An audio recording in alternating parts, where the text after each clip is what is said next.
अशोक पवार यांच्या काव्य मुदिता या संग्रहालयातील कविता परिवर्तनाच्या, बदलाच्या आणि धम्माच्या आहेत. शुक्राचार्य गायकवाड यांचे प्रतिपादन. पाचपीर ट्रस्ट कार्यक्षेत्र भारत यांच्या वतीने आयोजित सार्थक साहित्य प्रकाशनाने प्रकाशित केलेल्या कवी अशोक पवार यांच्या काव्य मुदिता या काव्यसंग्रहाचे प्रकाशन ज्येष्ठ साहित्यिक विचारवंत प्राचार्य शुक्राचार्य गायकवाड यांच्या हस्ते करण्यात आले. या पुस्तक प्रकाशन सोहळ्याच्या अध्यक्षस्थानी साहित्यिक व विचारवंत नवनाथ रणखांबे होते. यावेळी सार्थक साहित्य प्रकाशनाच्या संचालिका आशा नवनाथ रणखांबे, पाचपीर ट्रस्टचे संचालक तथा साहित्यिक श्याम परशुराम बैसाणे आणि बौद्ध विकास मंडळ पवईचे अध्यक्ष भाऊ पडांगळे यांची प्रमुख उपस्थिती लाभली आणि मानवतावादी निमंत्रित कवी संमेलन ज्येष्ठ कवी बबन सरोदे यांच्या अध्यक्षतेखाली चंद्रमणी बुद्धविहार IIT मेन गेट पवई येथे उत्साहपूर्ण वातावरणात संपन्न झाले. ज्येष्ठ साहित्यिक व विचारवंत प्राचार्य शुक्राचार्य गायकवाड यांनी या प्रसंगी बोलताना कविता बाहेर येते त्यावेळी ती कविता समाजाची होते. अशोक पवार यांच्या काव्य मुदिता या संग्रहालयातील कविता परिवर्तनाच्या, बदलाच्या आणि धम्माच्या असे गौरवोद्गार काढून उपस्थितांना मार्गदर्शन केले. तर अध्यक्ष भाषणात साहित्यिक तथा विचारवंत नवनाथ रणखांबे यांनी कवी अशोक पवार यांच्या काव्य मुदिता कविता संग्रह बुद्ध, धम्म, समता, करुणा आणि मानवतेचा संदेश देणारा विचारांचा दस्तऐवज आहे. त्यांच्या संवेदनशील लेखणीतून समाजातील वेदना, संघर्ष, प्रेम, नातेसंबंध, स्त्री सन्मान, व्यसनमुक्ती, अंधश्रद्धा निर्मूलन आणि सामाजिक प्रबोधन यांचे चित्रण झाले असे गौरवोद्गार काढले.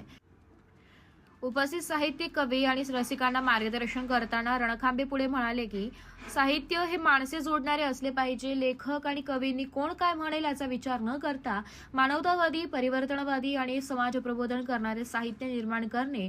दर्जेदार साहित्य नेहमी वाचले जाते. त्यामुळे साहित्यिकांनी स्वतःचा वाचक वर्ग निर्माण करण्यासाठी सातत्याने लेखन, वाचन आणि चिंतन करणे आवश्यक आहे असे प्रतिपादन करून त्यांनी कवी अशोक पवार यांच्या पुढील साहित्यिक वाटचालीस शुभेच्छा दिल्या. तर प्रकाशिका आशा रणखांबे यावेळी बोलताना म्हणाल्या, लेखकाच्या विचारांना दर्जेदार पुस्तकाचे रूप देणे हे सार्थक साहित्य प्रकाशाची बांधिलकी आहे. ना नफा ना तोटा या तत्वावर कार्य करत आम्ही साहित्यिकांना गुणवत्तापूर्ण प्रकाशनाची संधी उपलब्ध करून देत आहोत.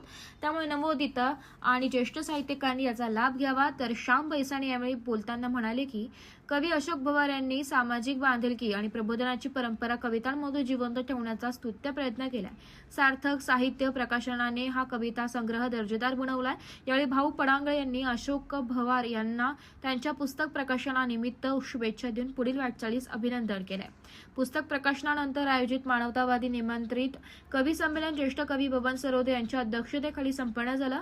यावेळी मानवतावादी काव्य मंचावर नवनाथ रणखांबे, श्याम बैसाणे, अशोक पवार, संतोष नरवाडे यांची प्रमुख उपस्थिती होती.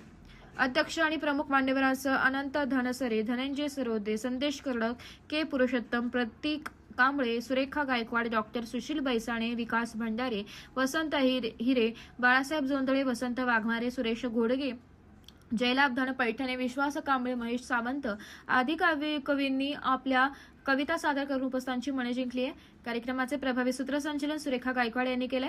मानवता, सामाजिक समता, बंधुता, प्रेम, करुणा आणि परिवर्तनवादी विचारांनी परिपूर्ण कवितांमुळे संपूर्ण सभागृह काव्यमय झाले. उपस्थित साहित्यप्रेमी आणि रसिकांनी कवींच्या सादरीकरणात उत्स्फूर्त दाद दिली आहे. Bureau report, Titwala news, Titwala.